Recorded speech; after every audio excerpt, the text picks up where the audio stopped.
So good morning to everyone.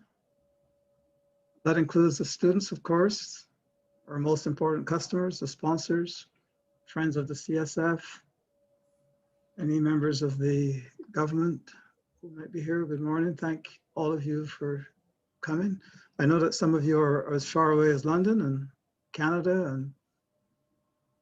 and I think we maybe get at least one person from the West Coast of the United States. I'm not sure if anyone from Europe is here, but we are pleased that you are going to be able to take time out of your Saturday morning to be here to see these students. And they come from 3 islands. Most of the students are from Barbados, but there is one student from Trinidad and one from Grenada. Those 2 students, I'm sorry, there's also one from Jamaica. The workshop was slated as a Barbados Grenada workshop. So we have a student from Trinidad and a student from Jamaica, and how on earth did they get into this workshop? They were persistent, did not take no for an answer. They filled out the forms and they were so eager, I could not say, no, you can't join. So we allowed them to join, and we we're happy that they stayed with the workshop all the way through. So I'm very pleased about that. Going forward, we are going to expand this workshop so it's more regional. The next workshop will be in the summer. In the summer, we are unable to offer the Barbados Junior Robotics Camp, which takes students from 10 years old all the way up to 18. And we have 4 levels of robotics in that summer camp. But because of COVID-19, it's not safe for us to hold a robotics camp this summer. So we are going to begin our regional computer coding workshops where Barbados and primarily the OECS countries would be involved. And we're going to have it at 2 levels. We're going to have the level 1, which is what you're going to hear about today. You'll see what the students did at level 1, which is mostly CSS, JavaScript, of course, HTML. This is website development tools. Let me put it that way. Forget all the acronyms. Website development tools is what this workshop at level 1 is all about. But in the summer, we will additionally have a level 2 workshop, which will be Python based. Python is a more sophisticated computer programming language. It will allow the students who have enough mathematical background to work with big data and process big data and learn machine learning algorithms to solve complex problems. Those who are able to get through that should be well poised to start companies that could have global impact or move up the food chain and maybe even work for larger companies around the world that are using machine learning algorithms to solve problems. Some of the students might get involved in robotics where they might use the Python coding to control machines and robots. They will have projects just like the students here today have projects that they will work on in teams. And so some teams might choose big data, some might choose robotics. We are still working all that out, but that's going to be in the summer from about the 2nd week of July until the 3rd week of August. And it will meet twice a week on Saturdays from 9 to 12 and Wednesday nights from 6 to 8 p.m. It's not yet on the website, so by attending here today, you got a preview of what's coming for the summer. So there'll be no robotics this summer, but the coding workshop will, the Caribbean, we're going to call it the Caribbean Computer Coding Workshop because it's more than Barbados. So those of you who are listening, you can spread the word that that's coming. So this morning, my agenda for today, or I should say our agenda, because it's not really not mine, it's the Caribbean Science Foundation's agenda is shown here. I'm making my introductory remarks right now. I should have finished at 10:10, but that's when I actually started. And we have visitors and sponsors who are going to make some remarks, and then introduction of the instructors, I'll do that. And then the students will, of course, show off what they've done over the last 13 weeks. This workshop, by the way, met on Saturday mornings from 9 to 12 for the last 13 weeks. And then, of course, we'll conclude after that. But for those of you who are not familiar with the Caribbean Science Foundation, we are a nonprofit, non-governmental organization driven primarily by persons in the diaspora like myself. And we have several people from the organization that started the Caribbean Science Foundation here with us this morning. The Caribbean Diaspora for Science, Technology, and Innovation is the organization that started the Caribbean Science Foundation. CATSD for short.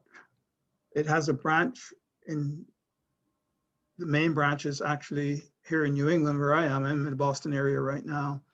And my wife, Dinah Saad, if she can show her face, she should be on here somewhere. Let me go to a gallery view, you saw her. She is the leader of CATSD New England. That's what it's called here. There's a branch in the UK. George Marichaux is on. He's the leader of, George, where are you on my screen? I'm looking for you. I have too many people on the screen now. Ah, here he is. George is the leader of CATSD UK. That's the Caribbean Diaspora for Science, Technology, and Innovation. Who else from CATSD is here? I'm not sure there's anyone else right now, but others might join later. Anyway, that's the organization that started the Caribbean Science Foundation. We happen to be located in Barbados. This is where our headquarters are. And the Caribbean Science Foundation is the one that actually carries out and does the work. The CATSD organization helps a lot with funding, especially from the diaspora. And they also have their own special projects in their country. So in the Boston area, the CATSD New England takes students from one of our other programs. Our program is called SPICE, and puts them in internships in the summer in the US and Canada, and also in the Caribbean. And I can tell you a little bit about, in fact, I'll let Dinah say a few words about the SPICE program because she is the architect of the SPICE program and the leader of it. You heard that we have robotics, and the robotics is not offered this year. But those are the three main programs: computer coding workshops, robotics, and SPICE are the main programs of the Caribbean Science Foundation. Unfortunately, it's too late. If you have kids to get into SPICE this summer, it's too late because we just finished reviewing all the applications that we got from students in the region. But it's not too late for computer coding in the summer. So Danny, you want to say a couple of words, advertising words for SPICE? Sure. So SPICE is the student program for innovation in science and engineering. It's an intensive 24/7 STEM month-long program in the summer that we've been holding annually since 2012.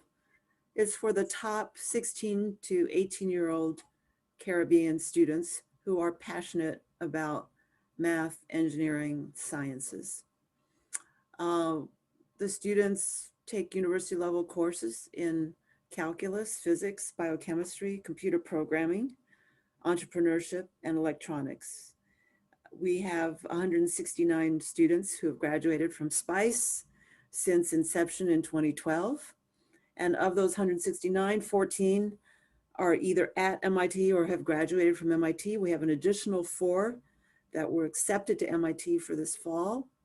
We also have students at Stanford, Harvard, Princeton, Columbia, Yale, Dartmouth, UPenn, et cetera. The students in SPICE go on to university, and then we encourage them, as Cardinal mentioned, to do internships in the summer to further gain experience about the application of STEM to developing products, whether it's in the biotech industry, developing drugs, or in other industries developing products. So that's the SPICE program, and we'll be having the 10th annual SPICE program this summer virtually, again, like last summer, because of the pandemic. Wonderful, wonderful. I can also introduce Veronica Manning. She is also a student in the class, but she is our administrative assistant And she has been doing a lot of work on this workshop, trying to get it all together. And the booklet that went out, that was her doing, putting it all together, getting all the students to give input on the description of their projects and their teams and so on. So thank you, Veronica. I'm doing a vote of thanks now because we always run out of time at the end. And so you'll see her presenting, but you can wave at the crowd here so they can see what you look like. So let me be brief and start to introduce our sponsors. And we know at least Paul is here from Sagicor, Paul Innes is here from Sagicor, and Rod Morrison and Linda Morrison are here from Petna Foundation. Anyone here from ADM? It's my last check. Anyone here from City of Bridgetown Credit Union? Not yet. Anyone here from Ministry of Education, Barbados? Not yet. Okay, so I'm going to turn it over to the sponsors that are here at the moment, and any sponsors that come in later, I'll introduce them and have them say a few words at the appropriate time. But Paul Innes is here from Sagicor. And let me just say that Sagicor has been a partner with the Caribbean Science Foundation ever since we started. Dodgers Miller, the CEO of Sagicor, is on our board. And he has basically put his resources, and I guess Sagicor's money where his mouth is. They have participated in all of our programs at one level or another since our inception in 2010. And so we're very pleased that Sagicor is indeed one of the co-sponsors of this workshop. And I've asked Paul Innes to just say a few words about why Sagicor is doing this, what it means to Sagicor, and to encourage you guys who are students to do more, go further, those kinds of things. And Paul, I think I told you 3 to 5 minutes, but I'm thinking more like 3 minutes because I may have other sponsors show up later. Yeah. I'd like to give them some of the time as well. Sorry to cut you off and cut down your time so much so quickly. Okay, thank you, Professor, and a good morning to everyone, especially the students of the Caribbean Science Foundation's Computer Coding Workshop. We at Sagicor, we are very, very proud of the work that is being done by the faculty and the instructors of the Caribbean Science Foundation's Computer Coding Workshop. And we see this as an opportunity and an environment in which our people in the Caribbean can be exposed to interesting and innovative ways to actually bring about and determine solutions, products, services within the global space. So from the team names, I'm seeing a wide range of ages, and certainly looking forward to some riveting and eye-opening inspirational demonstrations.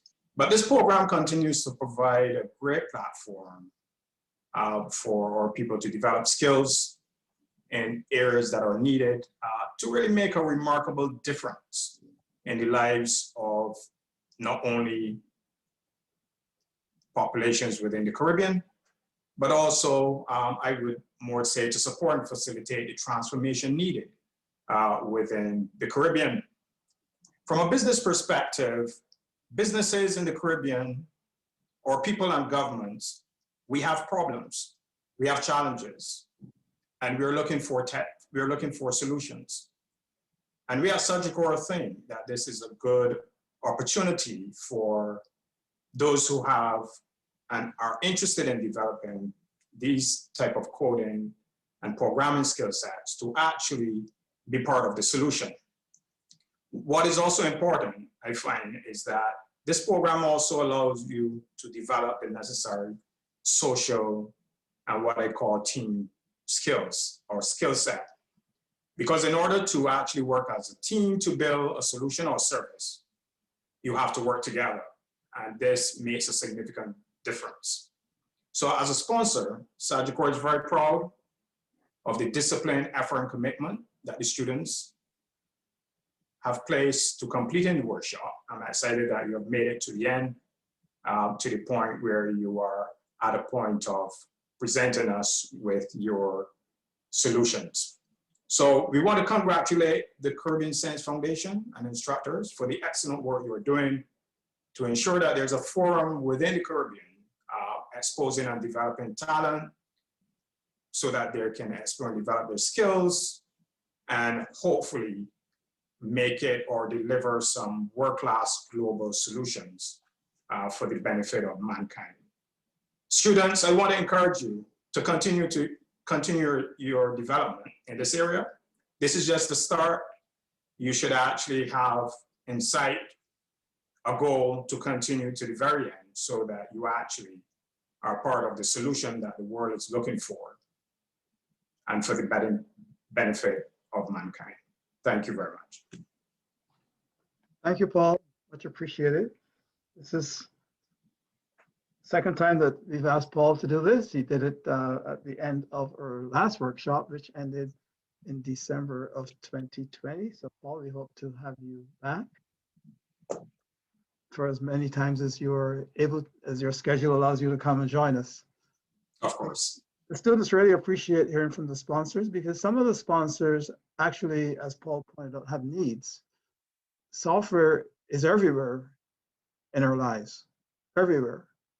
And so we are embarking on a journey here where whatever you learn here, if this is the first time that the students are coding, this should not be the only language you learn. You should go on and learn more and more.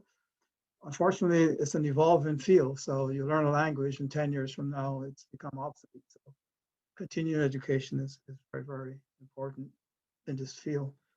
And fortunately, coding becomes more and more user-friendly with time. So but once you learn one language, it's easy to learn another.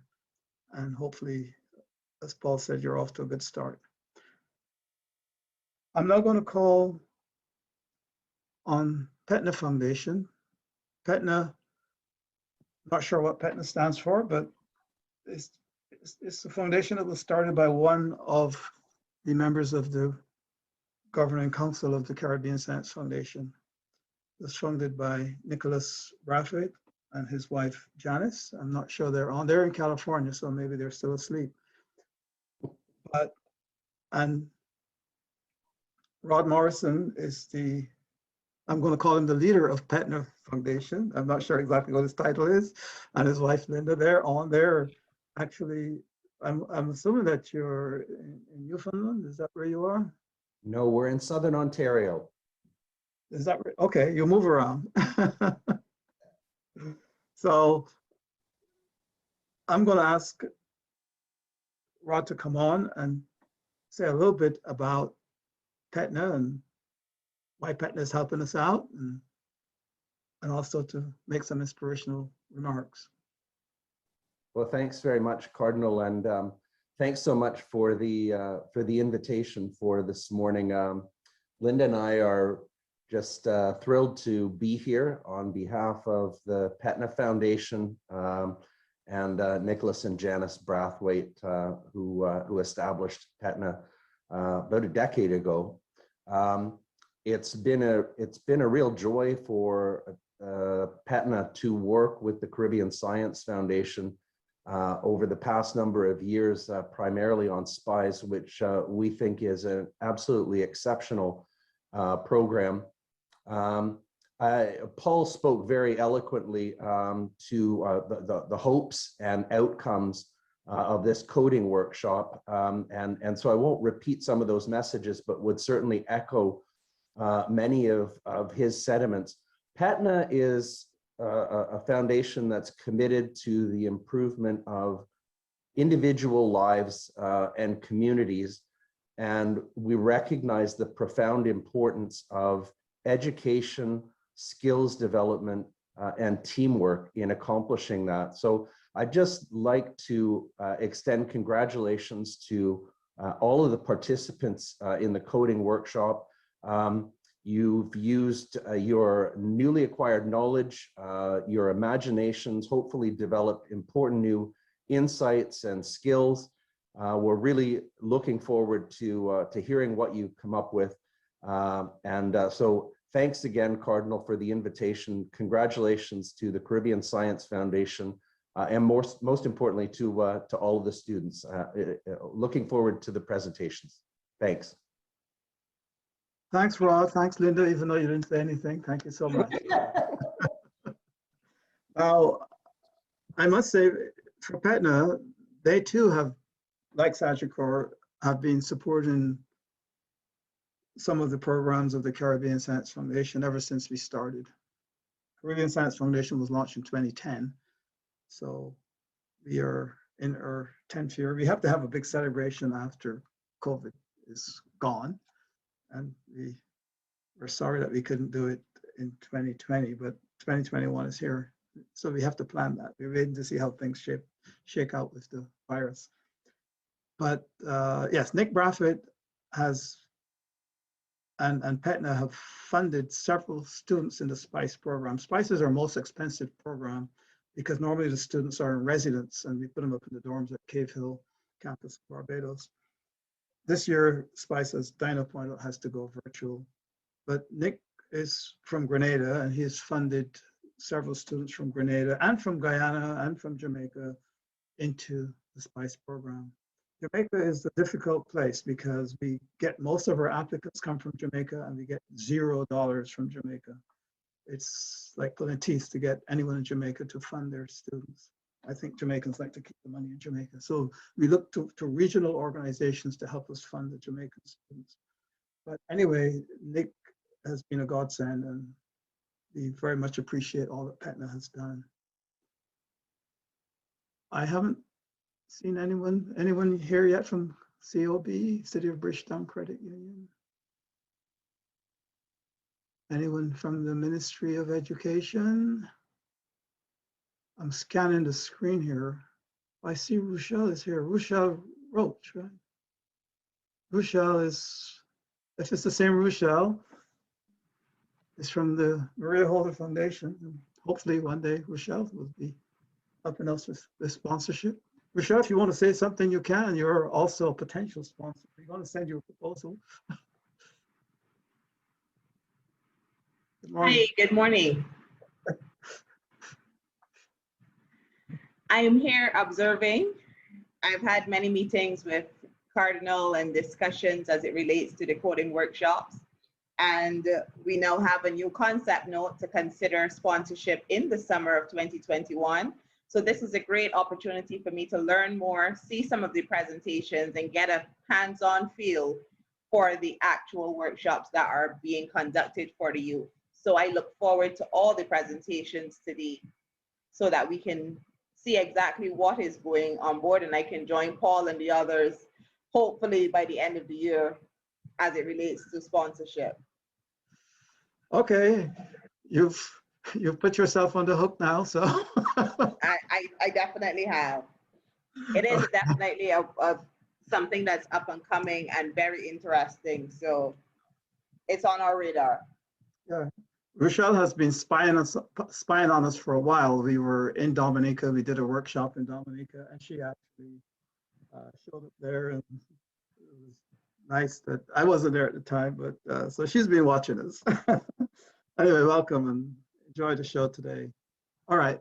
So at this point, yes, someone else wants to add anything? Okay. I don't know if Dinah or wants to add anything before I move on to the next part of the agenda, which is the most important part of the agenda. Our customers. At CSF, we see ourselves as the servants of the students. I know it's not something that's popular in the Caribbean, but the only reason we're doing this is to help the region. And we try to work more with the people rather than with the governments because I think we get more traction by working directly with the people. And so we ask the governments to give us space and remove roadblocks for us so we can do our work. And to a large extent, that's what happens. But we don't rely on the government for funding. We don't ask them for funding. Well, we have asked in the past, but we never got it. I think we got some funding out of Guyana once or twice. They funded some of their students into SPICE. Trinidad did that once. And I have to admit, yeah, Barbados did sponsor one student once in SPICE from an EU grant that they had. But in general, we don't rely on the governments for funding. So when our sponsors are here and when they come to our programs, we very much appreciate that. So we're going to move on to the main part of the program.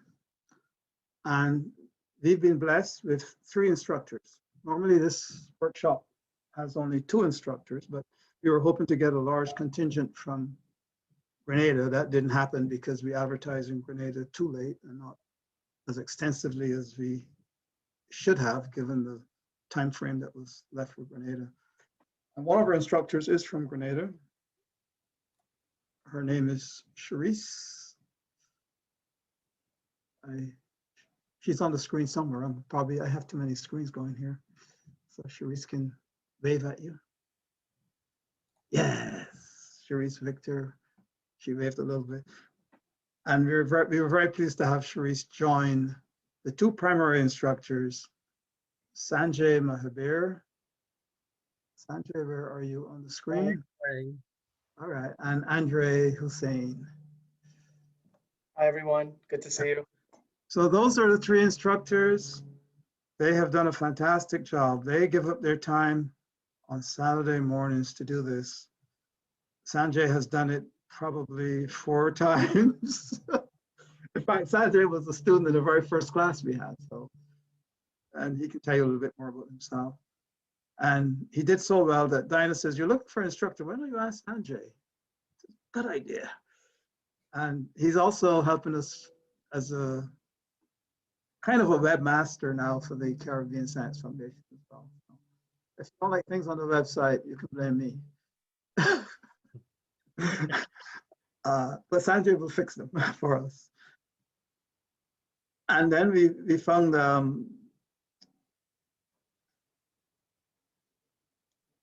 Andre because his brother was in one of the summer robotics camps, and I met the family, and that was an easy sell. And Charisse is also, although she is currently in Grenada, she had come over to Barbados and helped us with the Barbados Junior Robotics Camp. So the instructors are well known to the CSF and has helped us in more ways than just this workshop. So I'm going to turn it over to Sanjay, who's the chief cook and bottle washer, as the lead instructor. And he will take the show on all the way through the introduction of the student teams and all of the details of what they have done for this summer. Then I'll come back near the end to wrap up. So that's what's in store for you. So the best part of the agenda belongs to Sanjay, Andre, and Charisse. Okay, good morning, ladies and gents. So as you know, I'm Sanjay Mahabir, and it has been a very stimulating last 13 weeks for me as we embarked on another virtual classroom environment. It always surprises me what the students come up with. I'm learning myself as the students go online and they research their own code and stuff, and they do a lot of their own work for the final projects. And as usual, these Zoom classes, they zoomed right by. They always do. So what we're about to see here is a result of the students' hard work and time management skills, because they have school, work, and jobs to do, home chores and everything. So, you know, we're happy that we see that all of them, most of them made it to the finals. We know work commitments can be steep in these COVID times. So all of these themes websites you'll see today are hosted on a free web hosting services. And I encourage you to visit the URLs from the booklet, and the students will share them with you. Do enjoy the show. What do you think, Andrea? How were these last 13 weeks for you? Honestly, you're right. They really flew right by, or should I say zoomed right by. Um, Honestly, it's a testament to the students' hard work. All their projects, watching them grow has been really satisfying because it just was a few weeks. They really started their projects a few weeks ago. And I'm amazed at what they've come up with. So, we're not going to take too much time from you guys. We do want to show you, what's going on. Sharice, you have any words you would like to address the audience with? I would just like to say that I'm really proud of all the progress everyone made. You're going to be really impressed with what they came up with, and I'm hoping that they don't just drop coding after this and they have actually developed a passion that they'll go on with. Well said, well said. Okay, so the first team created the Cube by DRGN Studios.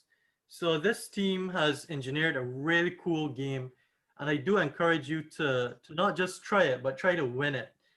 I'm actually too embarrassed to say how many times I attempted the game before I won. I won't let the students know. It was quite addicting and kind of hard too. I'll admit. Did you win it, Andre? Honestly, I am not very versed in playing games, so I will definitely say that no, I did not even finish. But yeah, this team did really well. Even in the beginning when they approached us and showed us what they have done in 1 week, I was really surprised. I was like, guys, this looks like a final draft. And yeah, I'm actually curious to see what they've brought to the table today. You never know, in a few days they would have reinvented everything. Anyway, without further ado, I guess I'll introduce Dragon Studios with their project, The Cube. Take it away, guys.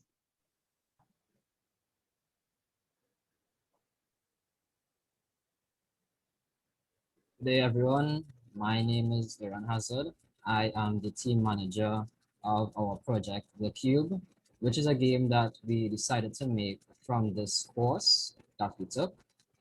I am also the game designer of this project as well. This meaning that I designed the character, the map, objects, and basically the entire art that you see in the game. I am really passionate about programming, especially and mostly game programming, because gaming and understanding how game works are really passionate to me. And after this course and for the future, I really hope to work at Unity, which is a company that is responsible for a game engine that you usually use to create games. It's actually quite popular. And if I don't get through that, I will try to either work at Google or at Xbox. And the next person that we have for our project is our web developer, and his name is Romain Carter. Good morning. My name is Romain Carter. I am a second year student at UE, and I love to code, especially in C++. But for this project, I took on the role of a web developer to create a homepage for users to interact with and have the ability to get to know more about us and Dragon Studios. I hope to work on more game development projects such as this one in the future. We also have our game developer, Manet Murray. Good morning, everyone. My name is Mallet Murray, and I was the game developer for this project. My role included writing code to allow for input, creating the mechanics of the game, and testing and debugging.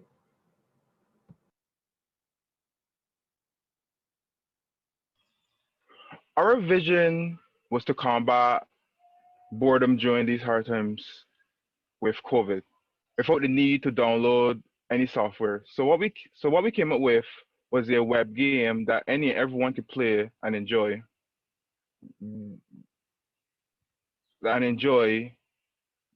If they have a PC and internet access. The game, it has the player as a cube trying to reach the trophy, all while avoiding obstacles and spike picks along the way. Our game is live right now at dragonstudio.00webhostapp.com if you'd like to check it out for yourself.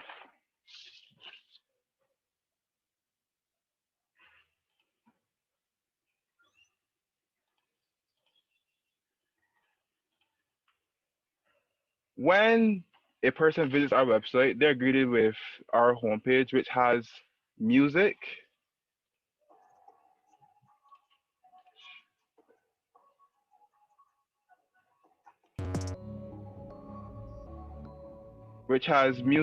and the game's trailer in the background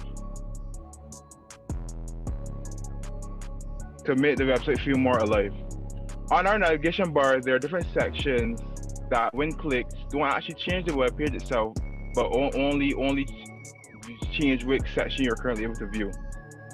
On our Learn More section, you will see our current game library, as well as our first game, The Cube, and its official release date, along with prototype names and release dates for future projects. We also have our FAQ, which answers some simple questions such as, what is Dragon Studios?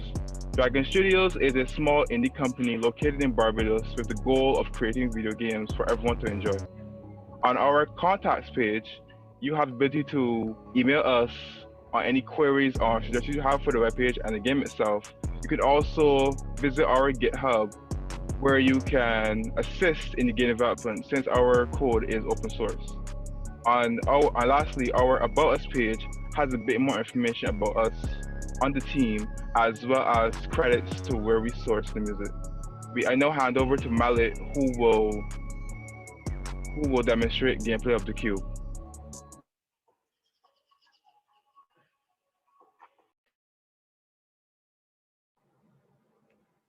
Good morning again, everyone. I'm going to present The Cube, but before we get into the actual gameplay, I'll just show off the settings first. So here you can change the volume of the music if you want. You can also mute the music. And there's a setting called Enable Also Restart. What this does is if you die in the game, you can automatically restart without having to go through the game over screen. Also a setting called Enable Control Screen, which shows the controls if you have not played the tutorial yet. So when you click on tutorial, it shows the controls of the game. This is what our actual game looks like. This is our tutorial level. So we have spikes and sights in the air, but if you touch them, you'll die and you see the game over screen. We also have some platforms that break after a certain amount of time on them, some platforms that move, and the turret that tracks the player's movement shoots a bullet at them at certain intervals. To win, you just go over the player and collect the trophy. Now I'll show off the next level, which is level 1. Use the mouse to control the apps, and what this does is shoots at the turret.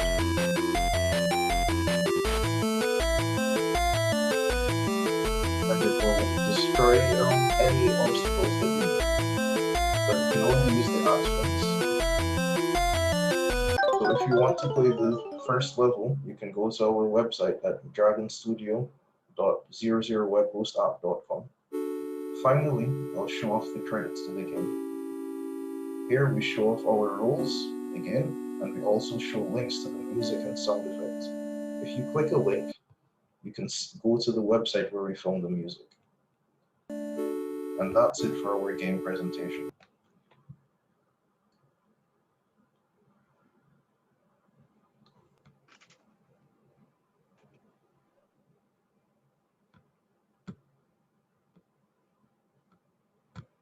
We also had quite a few challenges that we had to go about solving. Our main challenge was time management, as we're all students. Aaron is a 5th form student, I'm a lower 6th student, and Romain is a student at UWI. To solve this problem, we set out times to work on the project and created small goals to solve every day. Debugging was another difficulty that we had. At one point in development, the player would go through walls when you try to crouch. We solved this by using an invisible object to make sure the player had enough space to transform.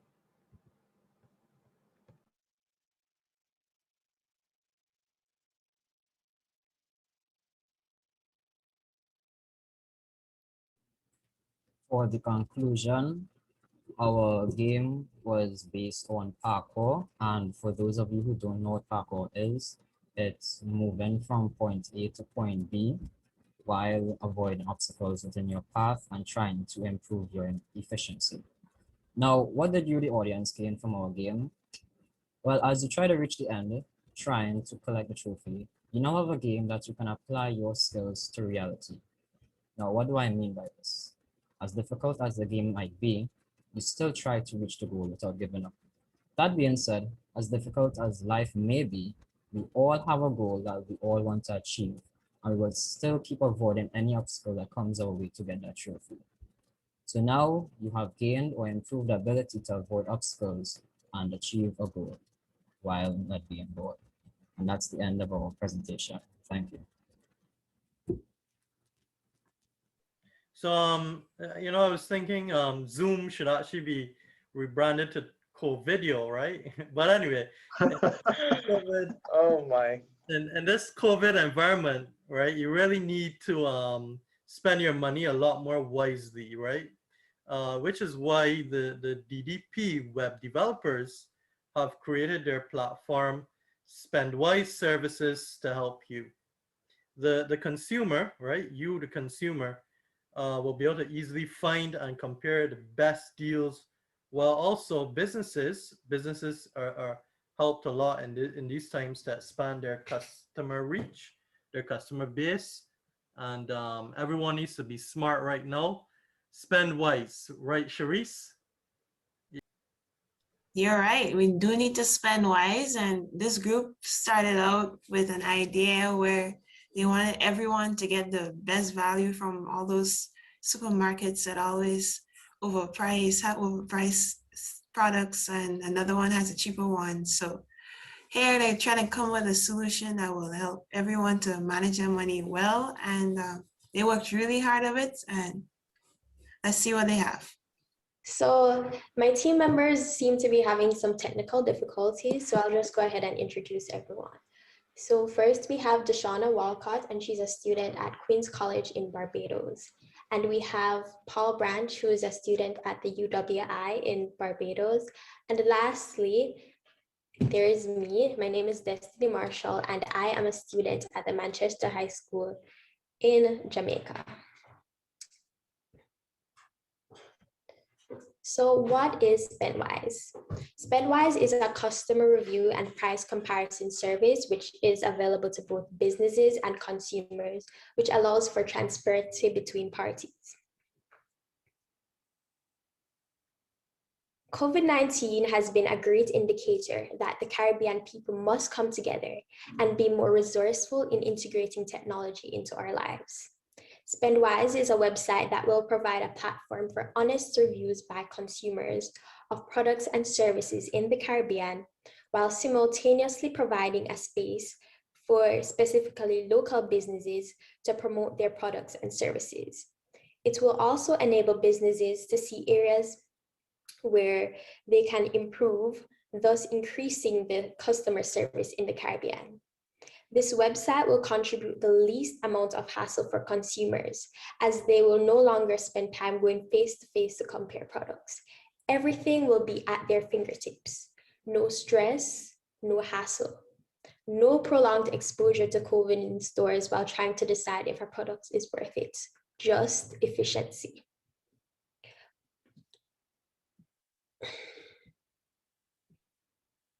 Okay, so how does SpendWise work? For the demonstration, we have started with a couple of business categories. Consumers will be able to select a category, then compare and review businesses based on specified criteria within that category, so that consumers are most efficient in spending. The criteria will be selected based on the consumer's preferences.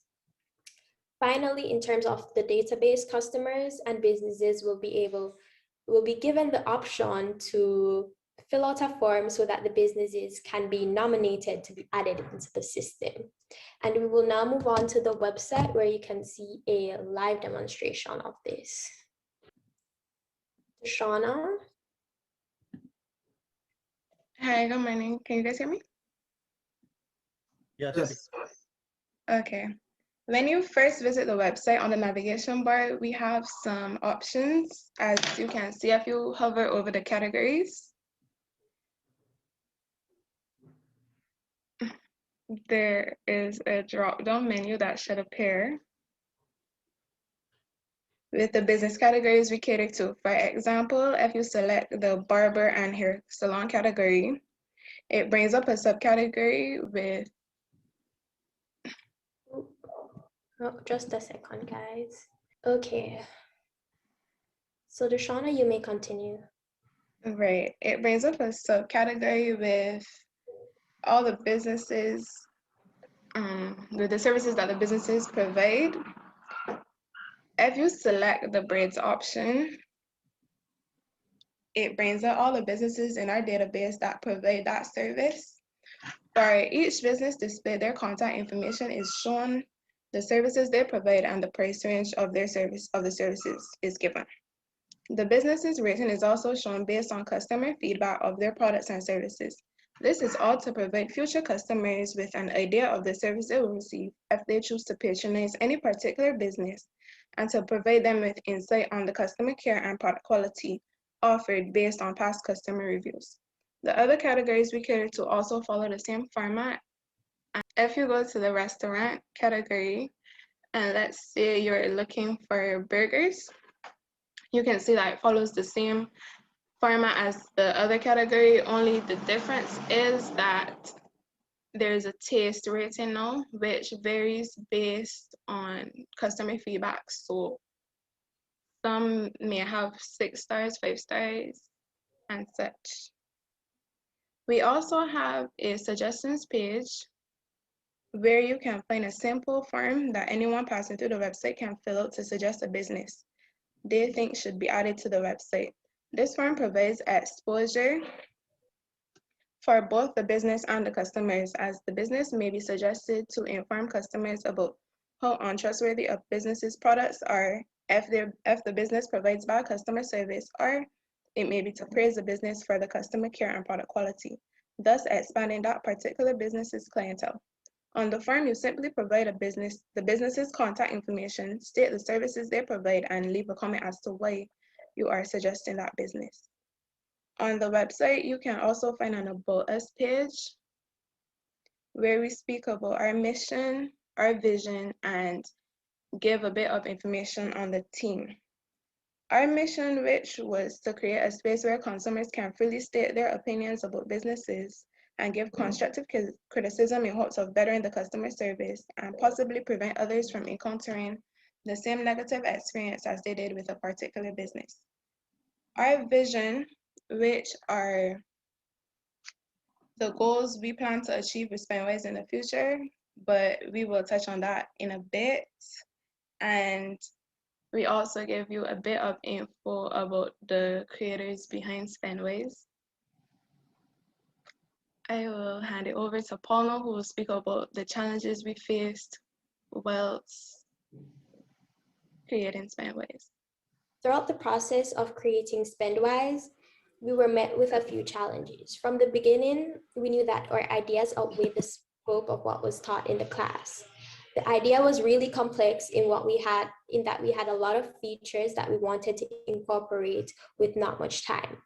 We were able to tackle this problem by narrowing down to fundamental features that make Spendwise what it is today.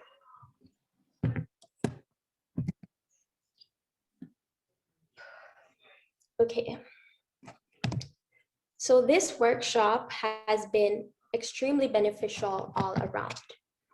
It has been interesting to bridge the gap between what was taught, what we could learn on our own, and also what needed to be done to make our vision for the website come together.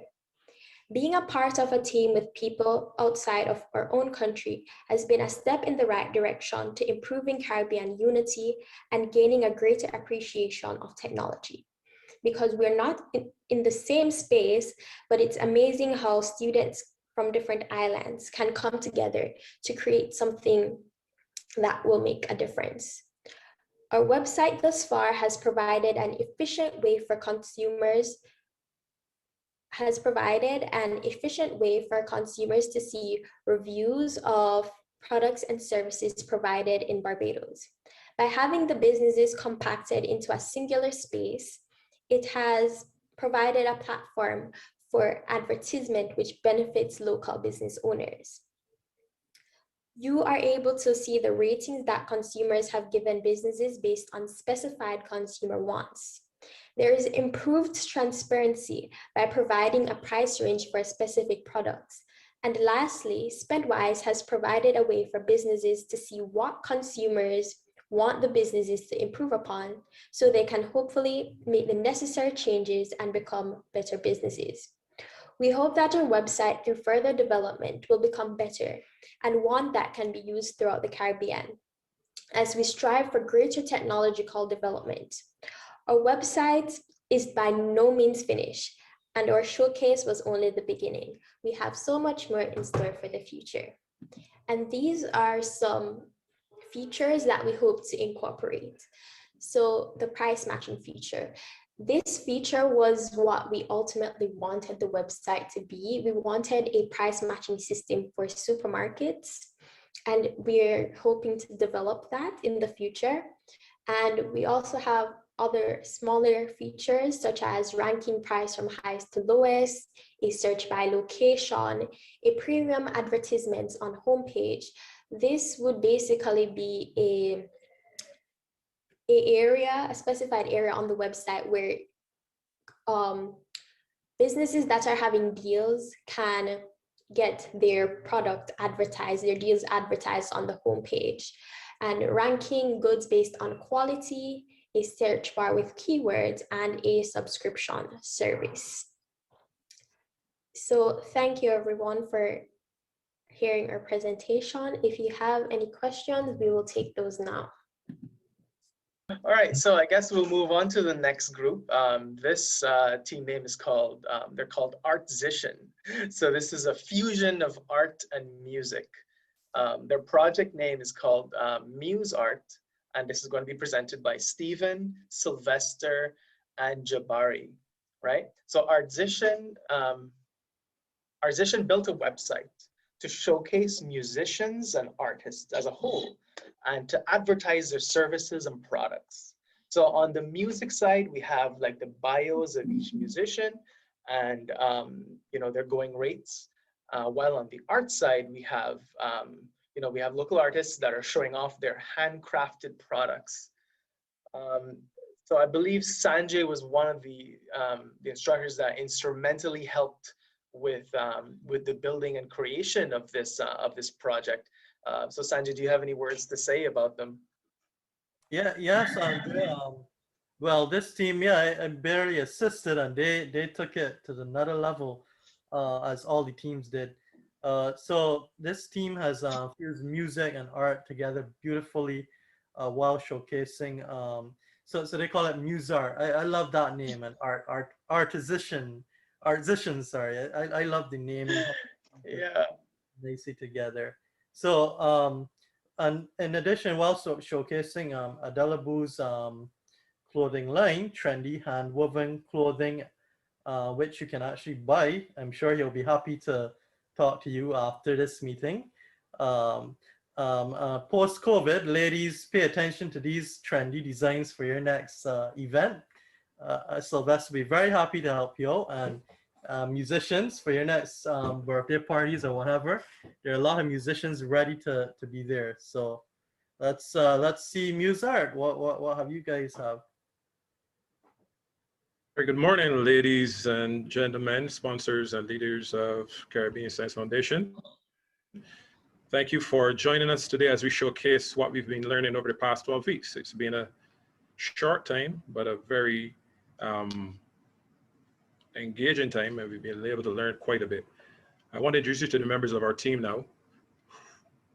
Sylvester Adelabu Clark, who is an art in his own right, an artist and a creator and a creative of textile art. Jabari Payne, who is a student, and myself, Stephen Francis. I'm a computer technician / musician. I'm also a musician. So that's why the interest is there for the music side of it. We are the group Muse Art, 3 men with interest in all things musical and artsy. The name is a twist of one of the great music composers, Mozart. We just twisted the letter from O to U to get Muse Art, combination of music and arts. During our brainstorming as to what we should do for our project, we realized that in Barbados, we have quite a number of outstanding musicians and artists who are unknown but offer excellent quality workmanship, whether playing an instrument or transforming materials into a work of art.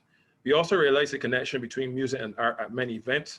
Most events on the island, from crop over to Kiddies Kaduma to wedding to church service, all come hand and parcel with some kind of clothing, some kind of artistic design, some kind of accessory that will complement their event. So we embarked on a journey to create a website, Artisan, that highlights the showmanship and craftsmanship of our local musicians and artists with a goal of creating employment opportunities for them. This website is aimed at being an interactive website where you can be encouraged to become members and to see news, current news events, things that are slated to happen on the musical landscape in the future. So I invite you now to come with us as we share our decision with you. Good morning, my name is Jabari, and I will discuss Artisan. Artisan was created to showcase the talent and products of independent artists and provide opportunities for financial growth, and also to promote their popularity by connecting them with prospective clients. At this time, we will navigate now to our landing page.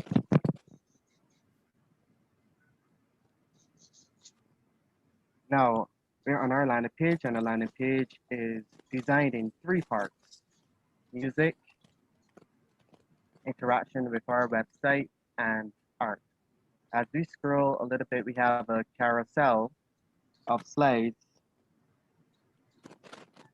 It displays musicians and arts to further represent the website. Right here we have Alison Hines, she's a popular singer. As we scroll, we have description of musical instruments, saxophone, guitar. Also, we have a description of vocalists, and to the right, we have Dwayne Narvel, who is a pianist / keyboardist, and he's actually very good at playing on a keyboard. And as we scroll, we see our next section, interactions with our website. We have frequently asked questions, news and events, and become a member. And becoming a member, you can join us within the community.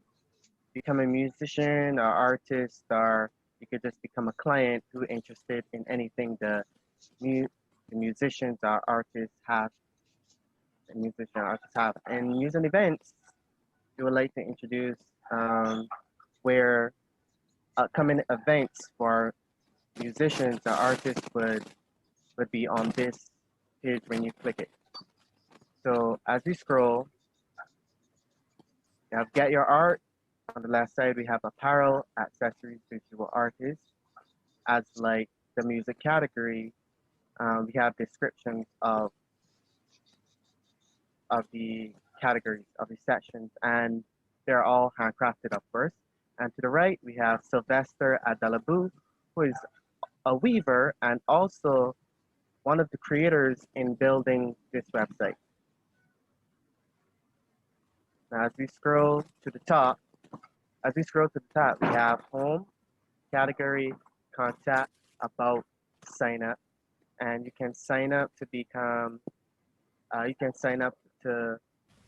put musician, you could become a musician or artist, and you could create your own bio, etc. when you engage in our sign up page. About, know more about us, contact, can contact us category. We have music and art. And at this time, we will guide straight into the music page. At this time, we will guide straight into the music page and we will showcase what the music page is about, leaded by Stephen. Hi again. So the music page is really created to demonstrate and highlight the musicianship of the persons who are included. We don't have a big database as yet. We've just included some names at the moment. These are all young men and women who, by any stretch of imagination, perform and showcase their talents across Barbadian landscape currently. When you think of an event you have, let's say your 16th birthday, your wedding, concert, school concert, you normally think of having entertainment. You normally think of having a band perform for you. You normally think of not a one person, but a small band. And the thinking behind the site was we want to utilize small band thinking, which is any small band carries a keyboardist, a bassist, a drummer, a guitarist, and a vocalist. And additionally, saxophonist. Let's say you wanted to have just a little small intimate session. You wanted just a saxophonist to come and play for you. That you can get that from off the site by seeing the bios of the persons and then linking their social media and contacting them. So it's a small band mentality. So we have, I'm going to demonstrate for you today, Julius Weeks, who is a drummer extraordinaire. He is rising on the landscape as one of the most sought after drummers. And when you land on the page, you will see that there is a bio of Julius that you would read at your leisure. And then we have two other tabs at the top, which will allow us to get more information on these guys. And the media tab is where we will find, we've represented there that there's video media as well as audio content, depending on what the artist has to offer. So for Julius, he has some video content that we added. So you can take a listen to that, some of that, sorry. I'm a living testimony that even in difficulty, right? Don't stay down there. Impossible inspires me, Lord. Who said it's easy, it's all right. Wonderful. So that is Julius in operation right there. Already shot was frozen. He is on on our local gospel scene, and he is also being in performance at many of the national festivals like Gospel Fest and other national festivals around the island. He also plays at Sandy Lane and other areas. It's in the same setting, small band areas. As well, on the page, we also have the area of Barbados music and culture, Barbados arts and creativity. But before we get there, we also have the contact tab, which allows us then to get into the social aspect of the artists that we're looking at. And we have a wider range of contact information that you can have available: Facebook, Instagram, YouTube, SoundCloud, LinkedIn, Reddit. Whatever you have available, we'll represent it on the page that you can use to peruse and find out more about the contact person. So we can click on YouTube, I think it was, yes. And then when you go there, you see a whole list of additional videos with Julius playing other areas of interest that he has, drum lessons, Kids Gospel Challenge, which was one of the things that he was instrumental in as a backing band, you understand? So we're trying to project the whole thinking of a small band, a backing band that you can just hire the musician, look at the musician, see the price, hire him, contact him, find out if you can, normal bartering and bargaining for his use in your project. We go back to the home then, and then you'll see on the home of this page, we have two sessions at the top that were not mentioned at the start: the Barbados Arts and Style and the Barbados Music and Culture. Now, we realize that in connection with music and arts, there is a national body and organization who is very, very much involved in this, which is the National Cultural Foundation of Barbados. And they have a wide range of content available that we can go and see where the history and the art and the music is in the island, from all disasters, from all spheres, from the church side, from the crop over events, the tea events that are hosted throughout the island. They have amazing footage of lots of these events. We look at one site today, which is the Barbados Arts and Style. Maybe explore there. It'll take you to the National Cultural Foundation's page, which shows where the areas of art that we offer in Barbados: culinary arts, dance, film, literary arts, music, theater arts. So all the areas are covered. And this is just a link to getting seeing more about and hearing more, learning more about the areas of arts and music. And so for today, seeing that we also demonstrated the art section, we were able to utilize one of our very own. His name is Sylvester Adelabu Clark. He is in his own right a creative, and he is a textile creative. Now, Adelabu, also known as Ade, is a self-taught artist, designer, and weaver. He adopted the name Adelabu from the Yoruba tribe in West Africa, as he is a lover of African things. He lives to love. The brand Ade ranks high in art and design circles in Barbados for its quality, originality, design, and outstanding workmanship. He makes his statements in the arts through textiles, lino, monoprinting, handmade paper, and sculpturing. So welcome, Ade. And I am an artist. Also, I do tie-dyeing, hand painting, and weaving. I love weaving more because weaving is very different. And what if I can create more fabrics to do anything I want to do. As a child, I was always artistic because I'm dyslexic. That means I have problem reading and spelling. So I always have. Thank you for coming to our workshop, coming to our graduation workshop. I'll tell you a little about myself. As I say, I'm dyslexic, so I have many challenges reading and spelling. But I'm also very creative, so I create my own fabrics to make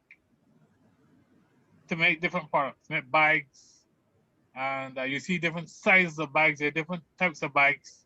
You can buy what you see here, or you can even order a different bag. You can maybe choose a color of a different pattern that you can choose, a different plaid. If you have different plaids of bag, different colors with wool or with cottons. So you can probably choose your colors. I also use this recycled fabric. When people sew, I take their scraps of fabric and weave it to make other fabric. Then I do wall hangings, doing different themes. So you can get something to do your decoration for your home and or for your business place. A different wall hanging, different sizes and different prices and so on. Then I also do African style garments. I do tie dyeing, hand painting, and the garments are for men or women. So you can get something as an evening wear, something different and original. You won't see any of these designs any other place. So when you have a piece of my work, you have one of a kind, whether the bags or the garments, you know that is the only product that is out there in the market. Because my original design, I've hand dyed or hand paint the fabric to make the garment. So you know that you have an original piece of work, original piece of art. So you can style off and say that this is the only product you have of that around, and there's nobody having anything like that. Even for men, there's also really nice, elegant stuff for men when you're going to a nice church or funeral or wedding. These are stuff that I wear to weddings and so on. So men, you can choose some and get something different and original. And original, there's no other fabric like that or no other garment like that around the world. Then I weave fabrics, I weave scarves. I weave scarves also with wool. So in the cold countries, for the cold countries, like in the winter, you can have a nice scarf to use for the cold. And then you have a nice scarf when you want going out for different occasions. I also use the West Indian Ceylon cotton that is grown here in Barbados. I use that to make different scarves. Also hand paint that. Then there's the different looms that I use to do the different fabrics.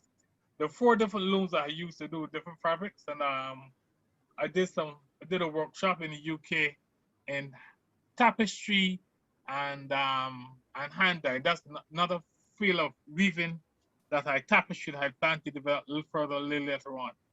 So I handmade, I hand paint all the stuff you see there.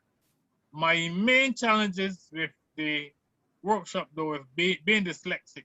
It was a real challenge being dyslexic, and that was my main challenge. Being dyslexic, I had problems reading and spelling, so I had to go over the thing a lot, and then I had to go through the videos a lot and so on. So in the future, I will try to develop myself that way and be able to review the videos so I can develop myself and develop my website and get the website going, so other person get to understand more with different things and encourage other persons like myself who are dyslexic so that they can do different stuff and they are very creative.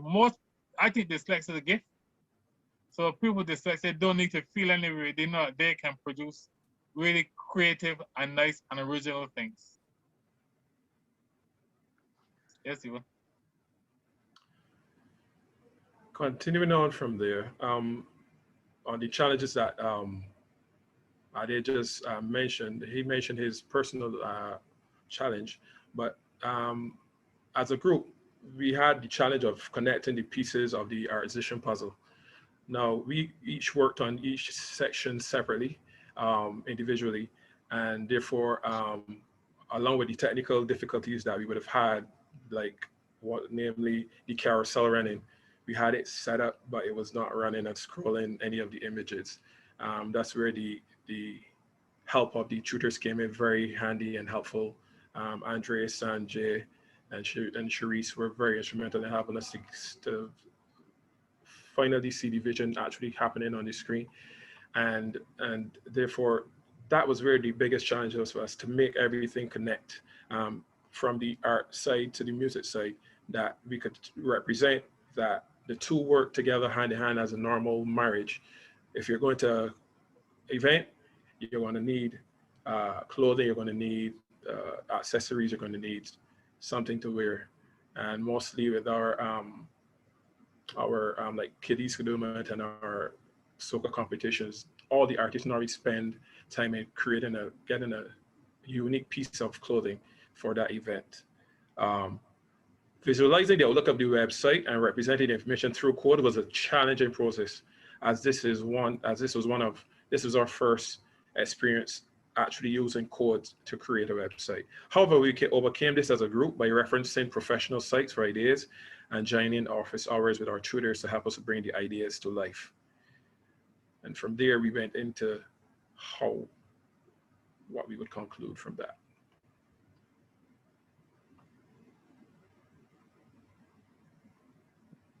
From the coding workshop, we have learned various coding languages as listed on the slide, including HTML, CSS, JavaScript, and also began to explore the basics of PHP. With these skills, we are now equipped with enough knowledge to create an operative website. Not only did we gain technical skills, but also personal skills. We will be leaving a coding workshop with valuable life lessons in teamwork, a sense of gratitude, and knowing that there's always room for improvement.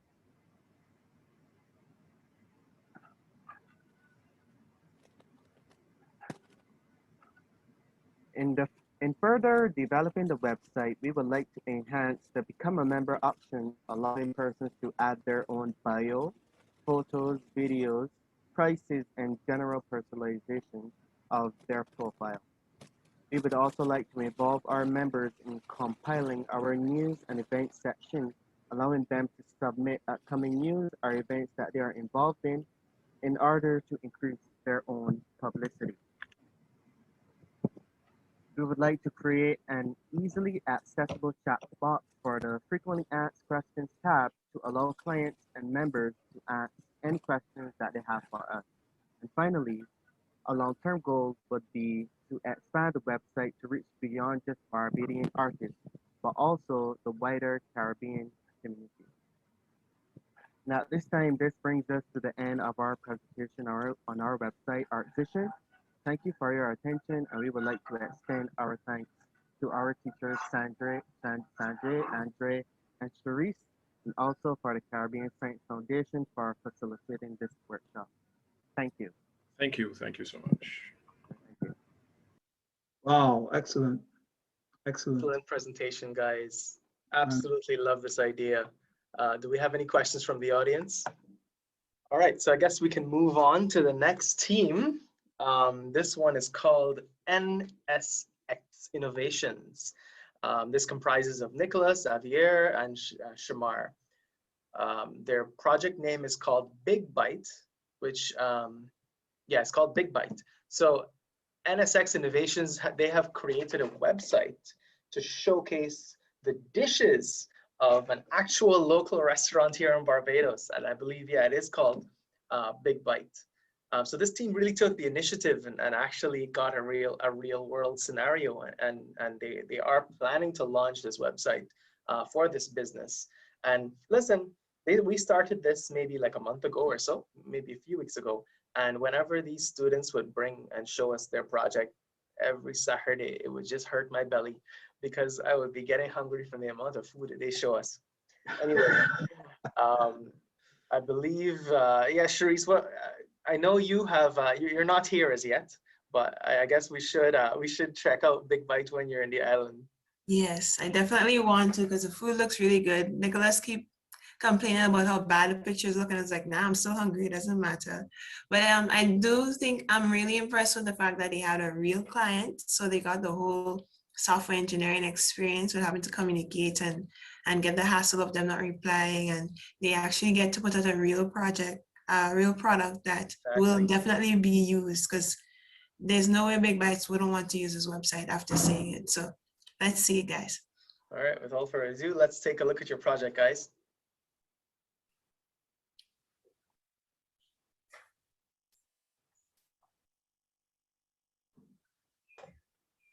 Oh, good morning to everyone. Now, my name is Nicholas Hines. Now, I would have been the team leader for this project, Big Bite.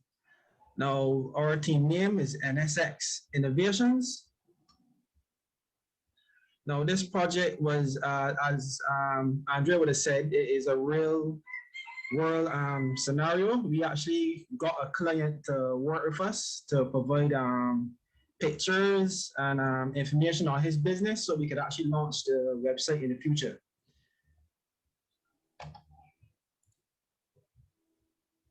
If Xavier would then carry on the slide, right. So as I mentioned before, I'm the team leader and Nicholas Hines. Now I'm currently a student at the Barbados Community College doing computer science, and my task for this project was the web development portion of this project. Now I will let Xavier, my other teammate, say a few words on himself. All right. Hello, good morning. So my name is Xavier Giles, and I am a recent graduate of the University of the West Indies at the Cape Hill campus. I majored in electronics as well as I did a minor in computer science. My task for this website was actually working on the development of it, and I had assistance with my colleague Shamar Pinder, who I'll now hand over to.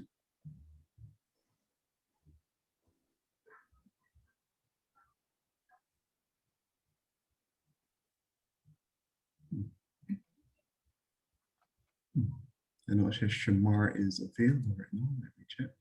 Shamar, check if your mic is muted.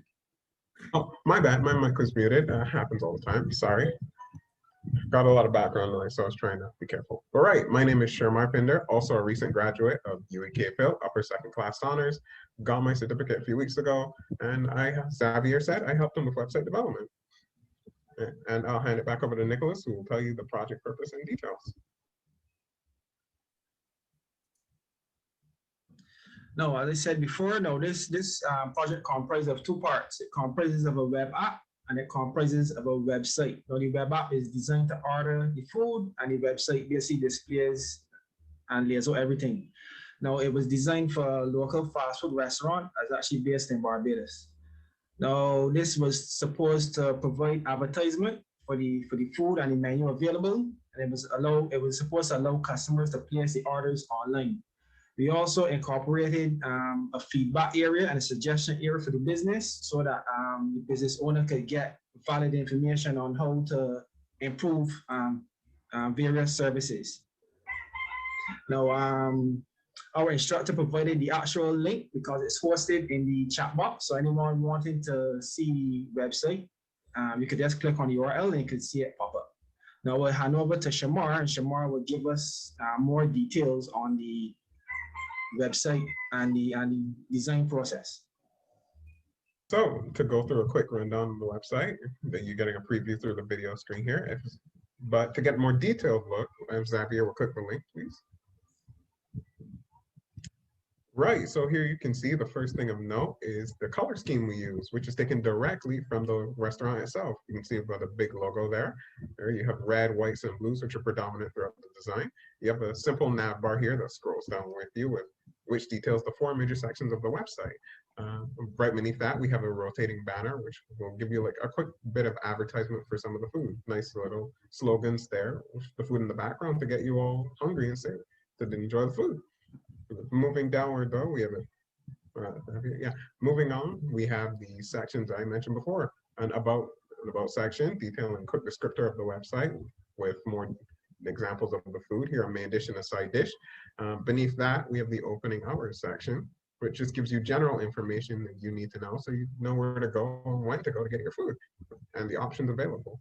Oh, but before we go down, I'd like to take note of the background here. As you can see, while we scroll, the big bite in the background there in the black stays stagnant. There's a bit of parallax scrolling here to make things more interesting and to break up the website, make it seem less uniform.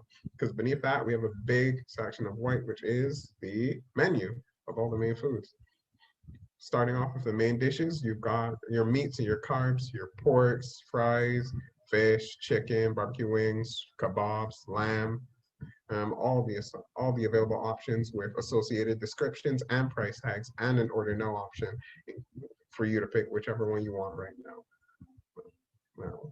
But as we know, a good meal is nothing without a good side. So beneath that, we have the side menus, which details your 4 major choices of sides, which are garlic fries, regular fries, pickled potatoes, and coleslaw. So don't get too hungry because there's still a bit more beneath that. Say you like the food and you want to give the restaurant a compliment or have something you want, or have some suggestions or requests, you can then use the suggestion box, which Xavier will now detail how that works. All right, thank you.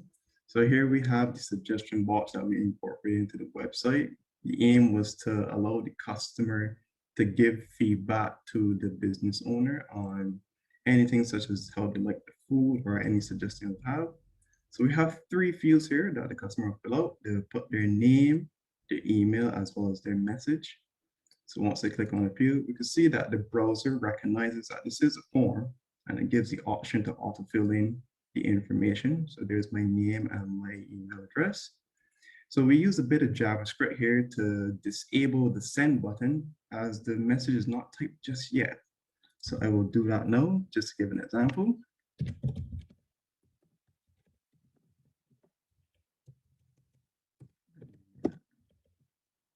All right, so now we have a message in there. Once we hover over, we see that the button is now clickable. So once you hit send message, it will be processed, the site will refresh, and you'll get an alert saying that your email has been sent. So you say thank you. So if you actually take a look and see if we received that email. So here is the Gmail for the account we have linked. Let me give it a refresh.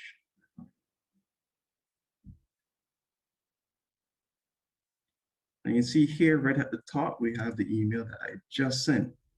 So you see from Xavier Giles, as I placed in, the message I typed, as well as the email provided so that the business owner can reply if necessary. And to give a brief look at the background to that, here is a look at the PHP resource we use to send the email. So very brief, we can see here that the name, message, and email are stored here. And the below code is used to fill out the necessary applications to send off the email. So here we can see the NSX Innovations Gmail that is taking the email, and the message is printed down here. So if it is successful, you will see the alert that we just got, your email has been sent, and if not, it will tell you an error has occurred. But let's get back to the site. So I'll use the nav bar to navigate quickly down to the bottom.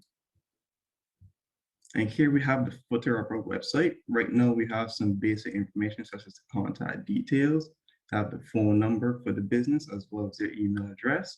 And we also have some social media connections down here. So the business does have their own Facebook page. So this will take you there and you can follow them here on what is going on recently and such. They also have a Instagram. So you can follow them there as well. All right. So let's get on to the main thing now. I will now hand over to my colleague, Nicholas Hines, and he will show you the ordering section of the website. So let me simply click on the Order Now page. Right. So this is the ordering section of the page. Now this is the web app section. Now this was made with React. Now this was to provide customers the ability to place orders so that it would actually pop up in the restaurant, and the restaurant will fulfill the orders. Now, given a real world scenario, you can picture as a day at the office at work, and Xavier can place an order or whatever he likes. Right, so Xavier is ordering some chicken with some garlic fries. He adds it to the order. If you look to your right hand side, you can see that the order totals at the bottom using some JavaScript. Now you can also order additional things and some drinks. He also orders some kebabs, and he orders some drinks. So you can see he orders a Coke and a Sprite. So if you look over to your right hand side again, you can see that the JavaScript that we wrote actually totals everything nicely, and the customer knows exactly what total he has to pay. Now, moving on, we added some security features so that malicious persons can't just make fake orders. So the owner would provide credentials for the customers so that they could actually place the orders. So when you go to log in and sign up, you would actually log in with the credentials that the owner would give you. So as you can see, Xavier is signing in. Right, so as you can see, he's now logged in, and now that he's logged in, the button, the checkout button will now be available for him to utilize. Now, this is still in future development. We probably have about 3 more weeks before this can be fully launched, but on clicking the checkout, as I said before, the order will be sent directly to the monitor or the screen that's in the restaurant, similar to like Chefette or KFC, but we had a different view on it. Rather than going to the actual business place to make the order, we wanted to be able to do it via the web, and the order would switch between modes in terms of like the time frame. Like if the order was there for a while, you would see red and what's not, and give the restaurant owner various information. As you can see, the team fixed the web app. We use back the same theme from the web app into the website. So everything is basically functional. So we'll hand back over to Shamar, and he will lay out some of the challenges and stuff that we had when designing this product. Right, despite how good our website looked, it took a lot of effort to get there. We encountered a lot of roadblocks along the way, mainly these 3 you see right before you. First off, what we were feasibly able to do clashed with what we initially aspired to do. The best examples of this that I can think of are we wanted to have Google Map functionality that would allow you to see the location of the restaurant in real time, right? But we had to scrap that because we couldn't accomplish it in the allotted time given for the project. We also wanted to have a fully functional mobile app to go alongside the website, but again, that had to be nixed early in development and replaced with the web app component Nicholas just displayed to you. That was challenge 1. Challenge 2 was more general coding things. the code never works the first time. Where we tried to implement some of the functionality of the website, mainly the suggestion box function you saw right earlier. It took us a while to figure that out, but eventually we just settled on using PHP language to get the general thing working. After that, it was just more, this one is more work stuff related, dealing with general clients, was communication between us and them. Mainly was regard to, as Cherise hinted before, the pictures. The pictures you see in the banner are not actually of the food from the restaurant. They come from Google because we couldn't get high quality images that fit the banner resolution in time, so we just pulled them from online. I'm glad it didn't hurt the appeal of the website's food, of the restaurant's food, and I hope you all go to the restaurant sometime. After all that, in conclusion, this workshop forced us to use various languages and tools to construct the website, tools that we haven't really, in my case, I haven't touched in a while. And in Xavier and Nicholas' cases, they also haven't touched in a while. Namely HTML, CSS, JavaScript, jQuery, and PHP, were the languages we use, the coding languages we use to construct the websites. And we use 3 tools predominantly to make it more appealing and flexible. We use Firebase to store the data from the mailing functions and the web app, React to construct the web app, and Bootstrap 4 to make the screen more adjustable and malleable, so it shifts with the size of your screen. So mobile, so if you have it on mobile, or if you change the resolution of the window, it'll change its size. And that is the conclusion of our presentation. I'll switch it over to Nicholas, who will handle questions. Right. So I would like, thank you for the applause. I would like to say we presented the website to the owner of the business last night, and he said he was very pleased with the layout. He has some suggestions that he would like. We are going to change the URL name as soon as the project is finished, because right now we were using a free hosting service, so we had to use the extension of Infinity Free. But we already have a URL laid out, and we would like to complete sending the information directly to the screen in the restaurant as to complete the project. Now, I also like to say, after the project is complete, we would like to implement it into like some more small businesses, because we can reskin the project and use it and utilize it for smaller businesses rather than have them pay a high price to get a premium product like this. We would like to make the product more available, so we could reskin it and sell and market our product. We already discussed as a team that we would like to do more products together, but this would be the first one that we would try to put on the market. So if there's funding available, you would continue to do more projects. That was just a joke. But any questions? You would take the questions. Okay, so our next team is the biggest team we have this year. They're called Green Aesthetics, and they're a dynamic team of 4 that has shown a great deal of unity. And when I say unity, you will never see one and not see the next 3. They will wait for each other to work on this project. They have put a lot of effort, and they've shown a lot of dedication in doing this project, and you will see the fruits of their labor, because they have to present to you today what I can call online farmers market. It's called Crop Banquet Limited, and I think it's based in Grenada, if I'm not mistaken. Big up my country and thing. Anyway, Sanjay, do you have anything to add? Yeah, Cherise. Let me just say I'm spellbound at the amount of functionality this team engineered into their website. I mean, they have just like the last team, they have a fully functioning cart and email system, and they use PHP, so it is updated online as well. This website is ready to distribute fresh produce.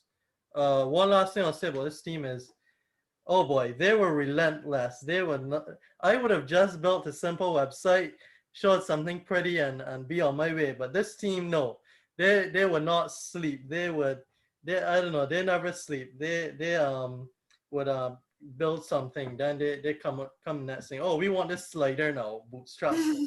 Okay, now we want this email system. Now we want this cart. They weren't happy with just the cart. They have the cart is editable, meaning they can delete items, add items, you know. Even up to last night, they want to add more. But you know, this team, I'm very proud of them. Very dedicated. See what they have to show. I just want to jump in here very quickly. When this team presented their idea, the way how they pitched it, and it made sense to me at the time, was Amazon, but for farmers. I just want to let you guys keep that in mind. Okay, let's see it. Take it away, guys. All right, thank you for the introduction, guys. I'll share my screen. So everybody can see? Yes. Okay. Yep. So, as I said, hi again. My name is Marlon, and we are Team Green Aesthetics in production of crop banquet, fresh produce for all. The team members are Julia Thompson, or Singing Scarlet. She had a lot of insight in the basically the name of the website and stuff like that, along with the recipe page. Dwayne Paulette, inventory clerk from KLC Enterprise. He's the head of the group. And we have Denver Joseph, an electrician from Grenada, who put in countless effort when it comes to changes. Like between Dwayne and Denver, they've done it all. But it was definitely collectively a great team effort, and we did a great job on that. I'd like to present to you Crop Banquet. Crop Banquet Limited was created to connect local farmers directly to consumers through an e-commerce platform. And through this platform, it also serves to promote the health benefits of healthy eating. Now, through this, the farmers have a centralized location to satisfy the consumer demands, and also it's a direct market, linking them directly to the consumers. For the consumers, this platform is affordable, it's accessible, it's mobile, and it also brings a variety of produce from multiple farmers coming together to allow us to have just a variety of fruits and vegetables. Here, I'll hand you over to Dwayne. And also, you can check out our website in the chat.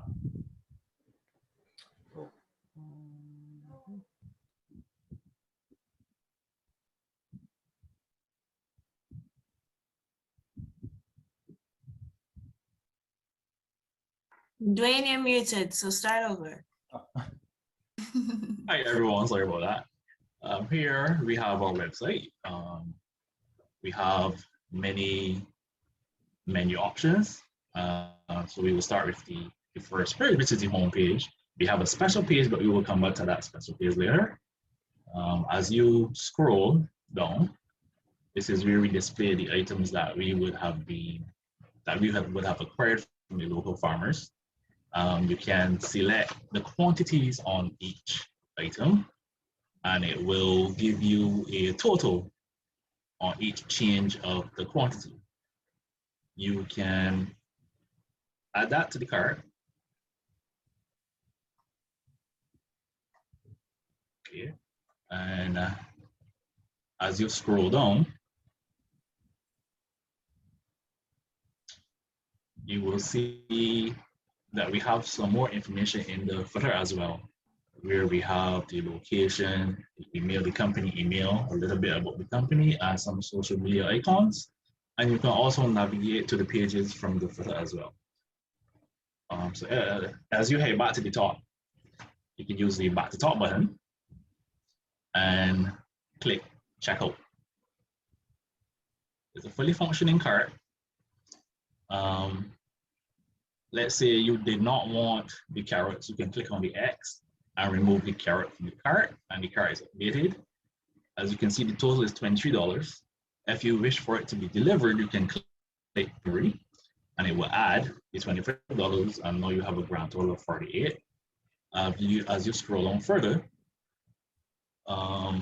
this will receive more functionality later, but you'll be able to put in your location and fill in your name and your number and any details that you will wish to add. And you have a payment option, which is not functional at the moment, but you can put in some information and click pay, and you will get a small message. Thank you for your purchase. Okay, you can go back to the home page, back to shopping. And here we have our special page as well.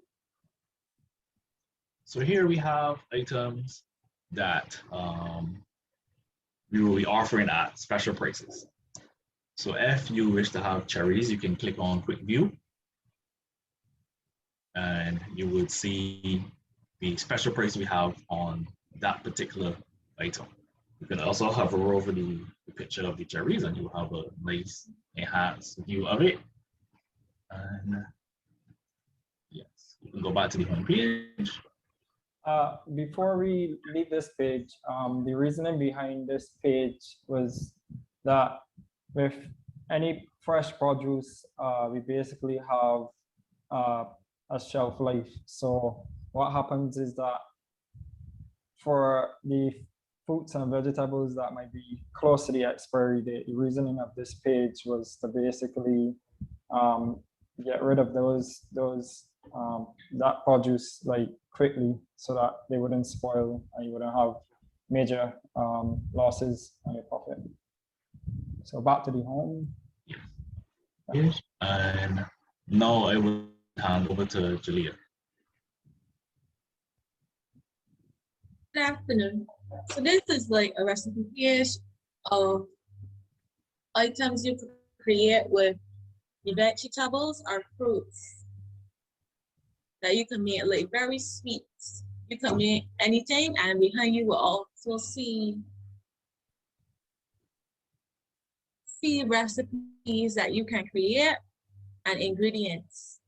The stuff you may need, ingredients you could select, and then choose to create on your own with a recipe. And if you scroll down, we have links to like frame images of websites you could go and check out if to see different fruits you could make of different dishes. I'll hand over to Denver.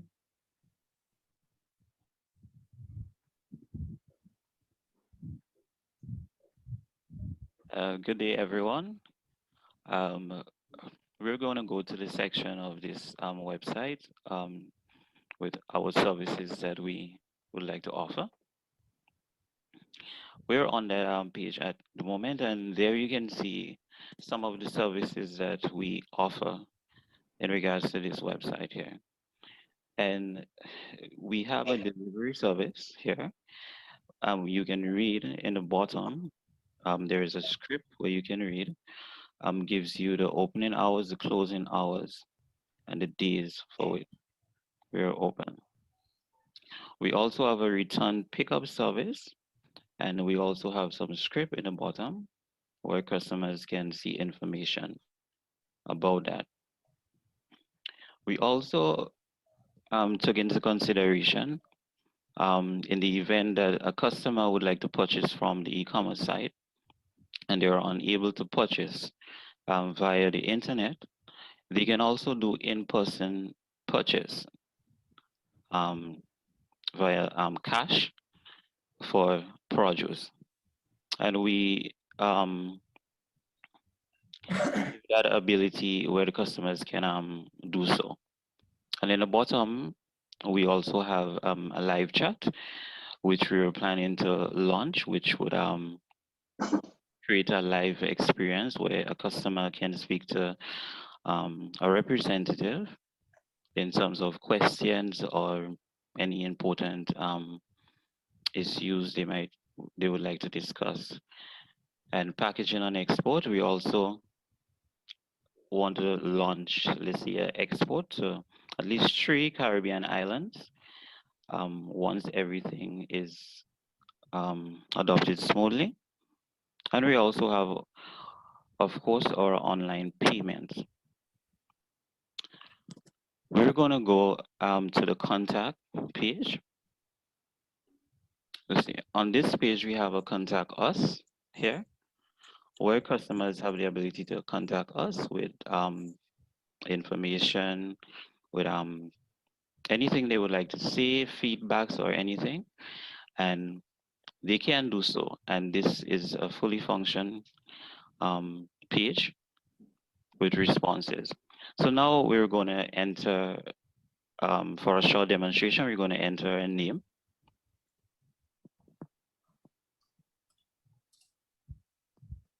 Followed by the customer email address and a short message.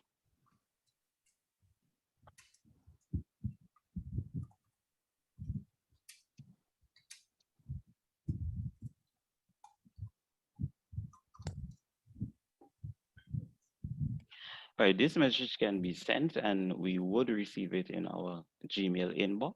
And there is some information in the bottom which shows that the email is sent. And in the bottom of that contact page, we have our location, our mailing address, and we also have our contact telephone number and our email address, followed by the logo. So now we're going to go to the inbox so we can demonstrate that the message has been received with a refresh of the page.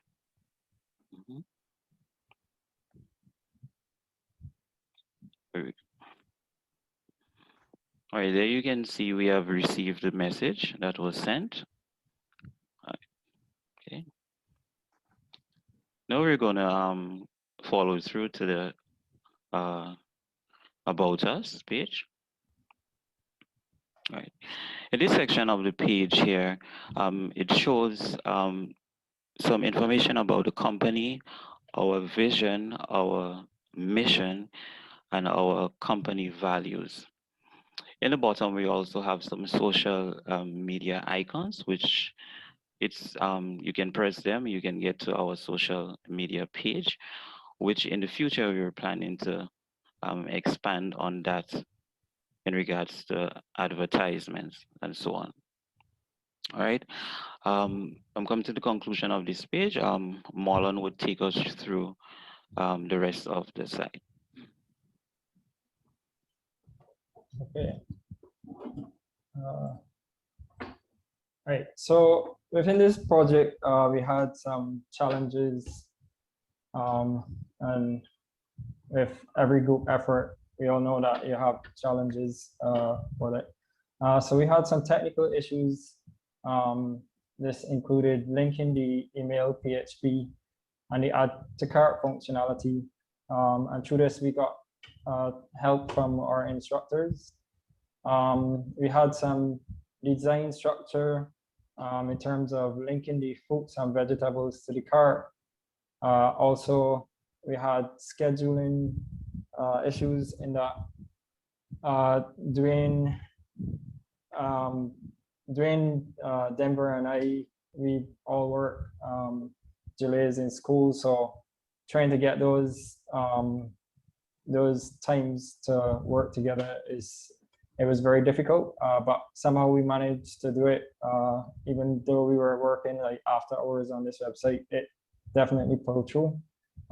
Then we had integration issues in terms of refactoring the code and having a consistent team.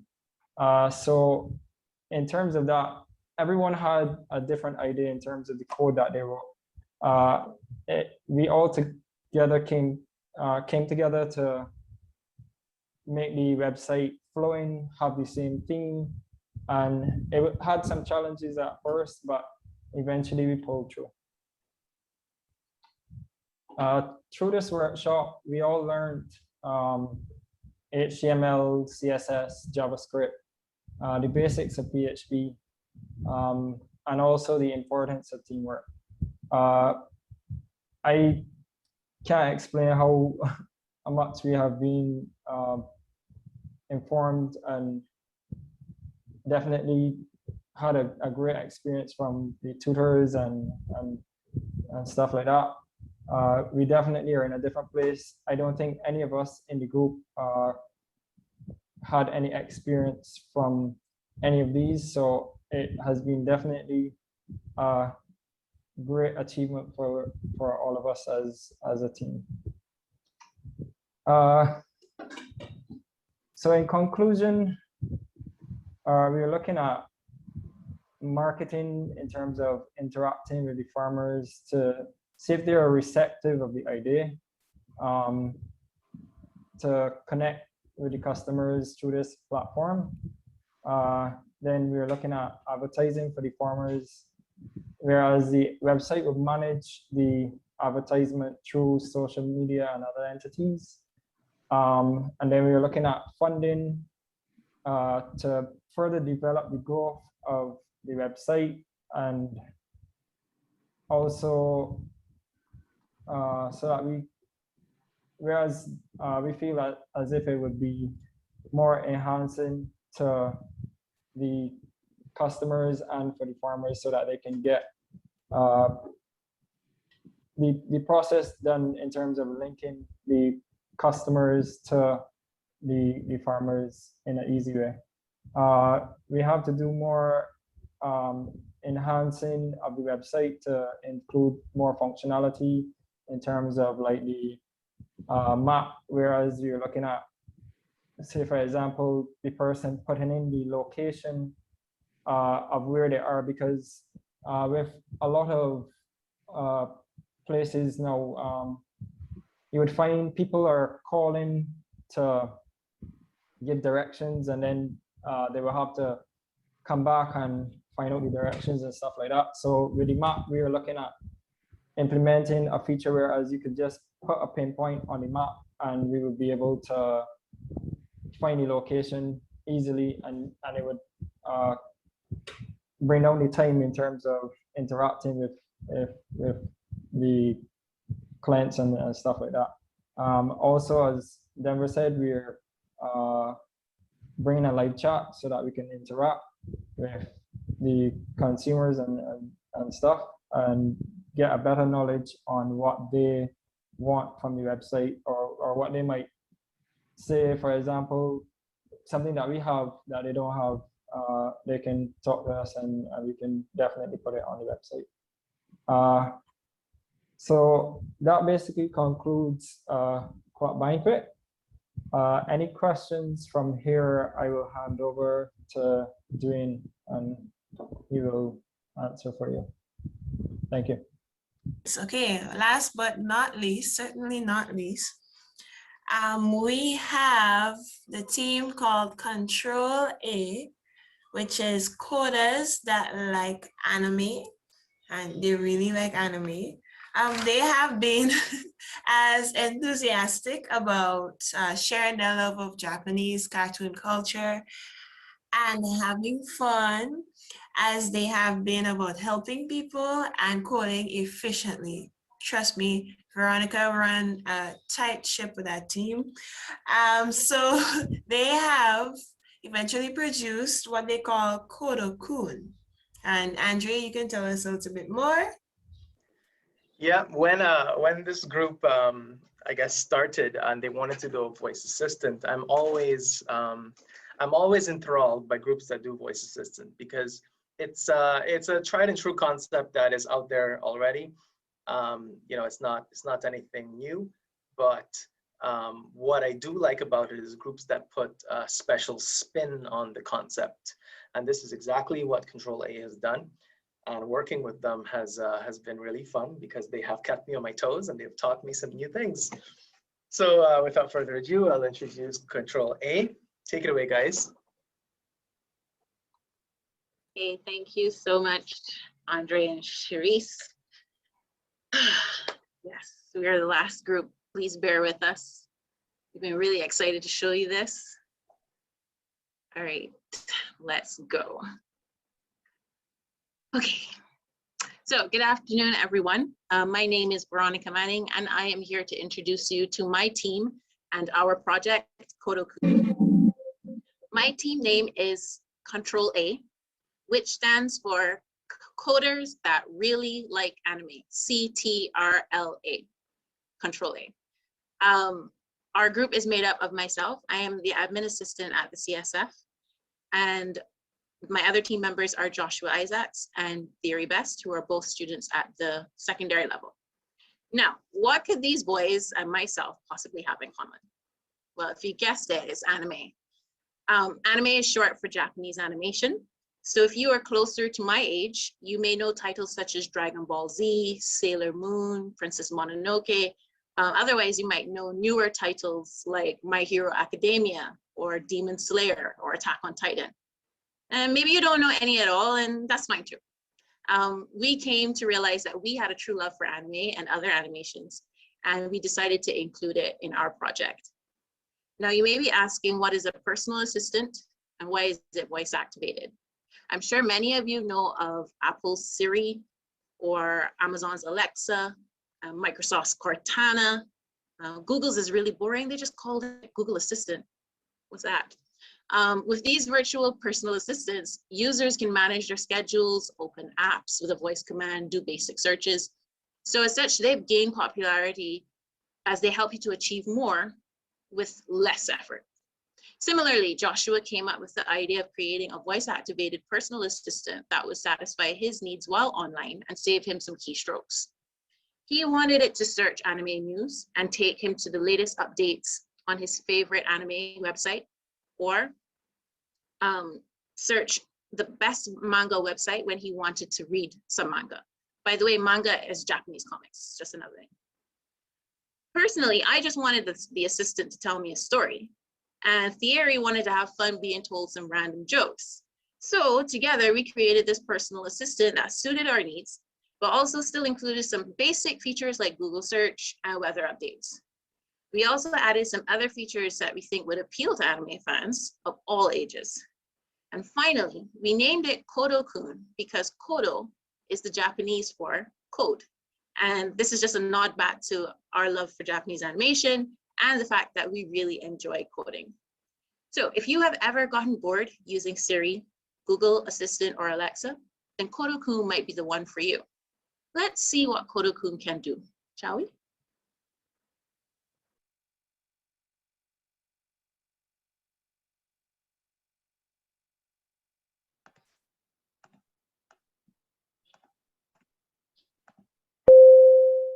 Hello.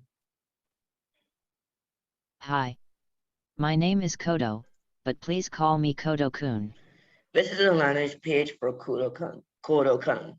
We have kept it simple with voice commands on the left and the microphone in the center. When you click on it, it will say if Kodo-kun is listening. If he stops listening, then you will have to click the microphone again and speak clearly like this. Where are you? I am here with you. Let's be friends. There are some other functions that Kodo-kun can do. For example, the weather like. Showing the weather in your location. Some jokes. Tell me a joke. What do you call a mac and cheese that gets all up in your face? Too close for comfort food. Tell me a joke. To whoever stole my copy of Microsoft Office, I will find you. You have my word. Or let's say you want to search for something, like recipes or just something in general. Can you search pancakes? I am really bad at this. Maybe Google can help. And let's say you want to hear a story. He can do that as well.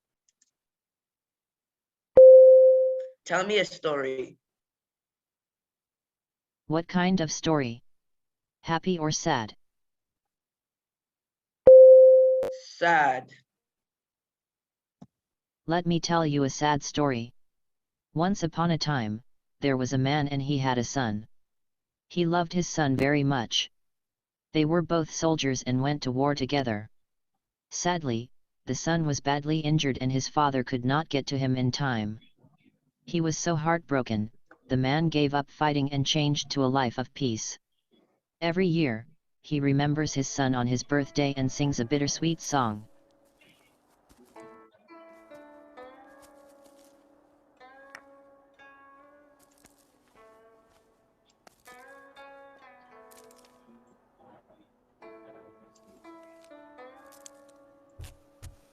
Happy birthday, my son.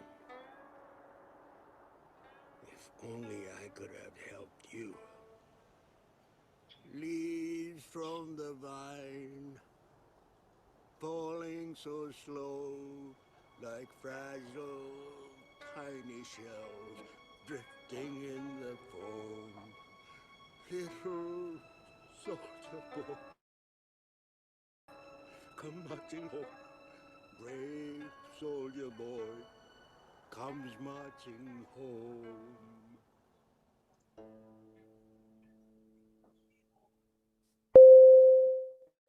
And if you want to hear or know the latest news about anime news or manga, anime news.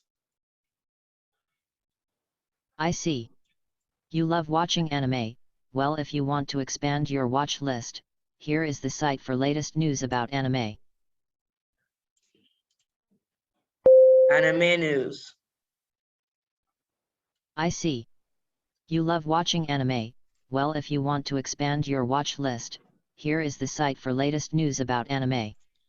Last but not least, or certainly, we wanted to show you the anime skins we also included. For now, we're just background and changes, but we hope to include more customizations later on. The 3 skins we decided to pick were MHA, My Hero Academia, FMA, Full Metal Alchemist, and AOT, Attack on Titan. This project was a lot of work, mainly because we kept thinking of cool new things we wanted to include. I will now hand it over to Fury to tell us the challenges that we have experienced.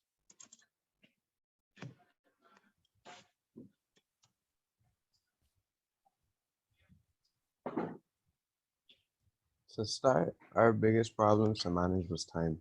Having us set deadlines for each other and giving regular feedback, which made our workflow easier. Changing Kodo's voice was pretty difficult as well. We had to learn about WebSpeak APIs, and which allowed us to choose a language and change the rate and pitch of his voice. For the search functions, we had to learn and understand how to split the text received by Kodo.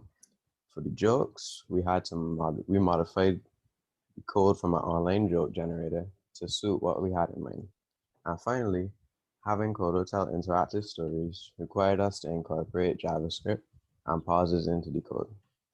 In summary, most of our challenges stem from the coding, so we wanted to take this time to thank our instructors for the help they gave us, otherwise we wouldn't have gotten as far as we did. Yeah, I really do want to thank all the instructors for taking so much time with us. Thank you, guys. That sad story really got to me, sorry. So that was just a brief look at the possibilities with Kodo-kun. Now, this project was really just a labor of love and the opportunity to challenge ourselves to create something we intend to use every day. We all have access to personal assistants, but how many of us still use them daily or even ever? We believe that the lack of appeal or loss of interest is directly related to the lack of customization and, quite frankly, fun. Many personal assistants are created with business persons in mind and their needs, so like opening apps and managing their calendars and such. Occasionally, some fun interactive functions are included, but they're usually an afterthought and they get boring quite quickly because they're never usually updated. With Kodo-kun, you will always want to come back because you will never be bored. And he can help you to get through your usual online tasks quite. Kodo-kun is the personal assistant to bring fun and smiles into your life every day. because you never know what new fun joke you might say today or what kind of story you might hear. We hope to add more improvements to the search functions, of course, and maybe add a few more customizations. We'd love to include new features such as games. Maybe we can pair up with Dragon Studios and feature their latest game, The Cube. And cinema mode, maybe featuring one free anime movie a month. Content would be updated monthly, such as the jokes and advice and stories, just to keep everything fresh and fun. We wish there was something like this on the market, but since there isn't, we decided to make our own.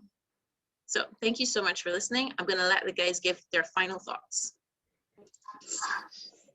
The class overall was very exciting. I love that I learned a lot of new things. And I love that this will help not only me, but other people. And I couldn't have done this without my two teammates. So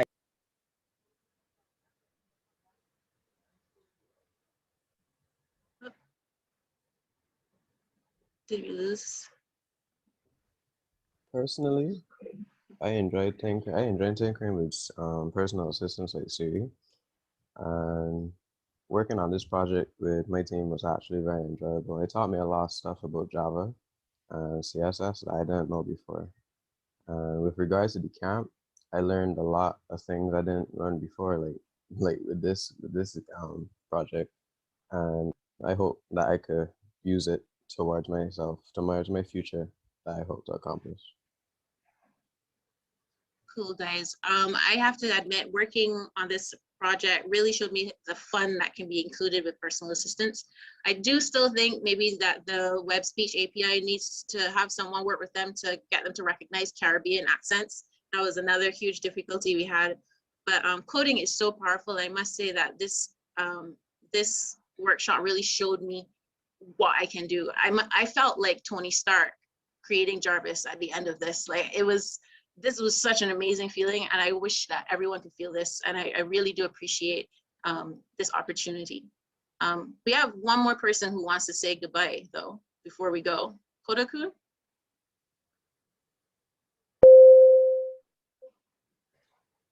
I won't say sayonara, because I hope to see you all again. Matane, see you soon. Thanks. We'll take questions now if you have any.